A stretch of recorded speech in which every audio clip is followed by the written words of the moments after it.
petite séance pour En fait, soi. c'est monsieur qui m'amène là, mais moi je suis pas du tout posture physique, ce qui fait que... Non, mais c'est le principe. Après, C'est le vous avez principe. une autre manière de l'utiliser, c'est du coup de rester par exemple sur une seule et même carte, par exemple un chien tête en bas, d'avoir toute la mise en place qui va se mettre dessus, et de du coup travailler la respiration et la visualisation dessus.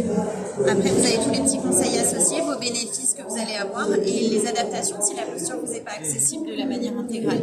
Et tous les éléments, les chakras, les émotions touchées, voilà. Et vous travaillez de la manière dont vous le souhaitez, il est assez autonome. Par exemple, si monsieur sort telle carte, ça veut dire quelque chose?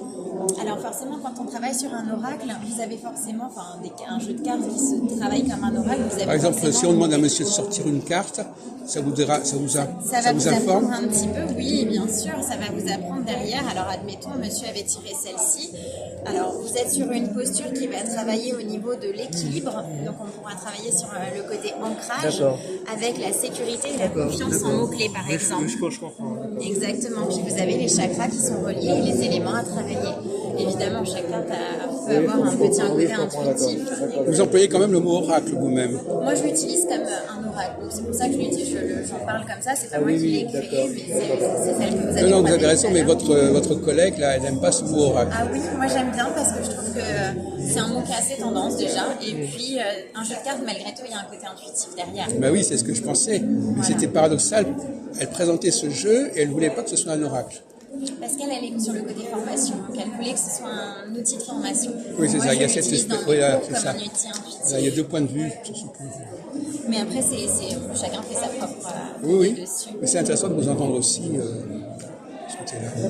Moi, je l'utilise avec le côté intuitif. Souvent, quand je démarre les cours de yoga, je dis à mes élèves, voilà, vous allez tirer des cartes au hasard, et puis au final, ça va créer leur propre séance. Donc, je dis, bon, aujourd'hui, c'est pas moi qui bosse, c'est vous.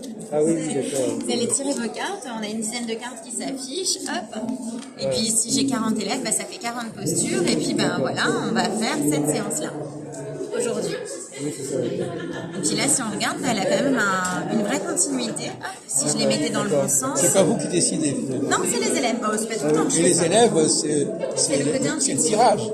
C'est le tirage, c'est eux Donc qui les tirent au élèves, hasard. c'est pas vraiment les élèves qui décident, c'est Non. le tirage des élèves. C'est l'intuition. Oui. On laisse la place à l'intuition, aux énergies. Je leur dis hop, ce matin c'est vous qui allez le faire.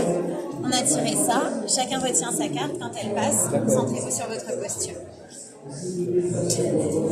Et ça donne un côté différenciant des cours, ça peut donner une alternative. Je peux voir votre carte, c'est quoi la carte? Ça c'est la carte de Clotilde, donc celle qui a créé le jeu. D'accord. Celle qui a créé son école.